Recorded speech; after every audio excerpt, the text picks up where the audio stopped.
Hello everyone. അപ്പോൾ ഇന്ന് നമുക്ക് ഫാമിലിയിൽ ഒരു നിക്കാഹ് ഫംഗ്ഷൻ ഉണ്ടായിരുന്നു കേട്ടോ. അപ്പോൾ അതിനായിട്ട് പോകാനായിട്ടിരിക്കുകയാണ്. സോ ഒരു 9 മണിക്കായപ്പോൾ നമ്മൾ വീട്ടിൽ നിന്ന് ഇറങ്ങിയിട്ടുണ്ടായിരുന്നു. അങ്ങനെ നമ്മൾ ചെക്കൻ്റെ വീട്ടിലെത്തിയിട്ടുണ്ട്. അപ്പോൾ ഇന്ന് പെണ്ണിൻ്റെ വീട്ടിലാണ് ഫംഗ്ഷൻ നടക്കുന്നത്. അപ്പോൾ അത്യാവശ്യം നല്ല ലോങ് ആയിട്ടുള്ള ഒരു ട്രാവൽ ആയിരുന്നു കേട്ടോ.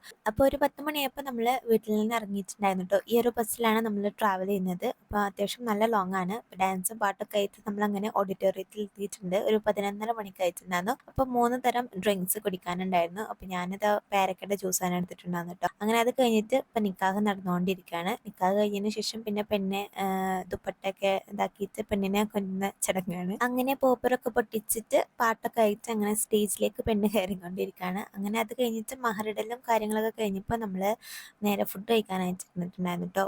അപ്പോൾ ഫുഡ് ആയിട്ടുണ്ടായിട്ടുണ്ടായിരുന്നത് ബീഫ് ബിരിയാണി, അതുപോലെ തന്നെ ബ്രോസ്റ്റഡ് ചിക്കന്, ബീഫ് കൊണ്ടാട്ടം, ചിക്കൻ മന്തി അങ്ങനെയുള്ള ഐറ്റംസ് ആയിരുന്നു കേട്ടോ. അങ്ങനെ ഫുഡൊക്കെ ഉഷാറായിട്ട് കഴിച്ചിട്ടുണ്ടായിരുന്നു.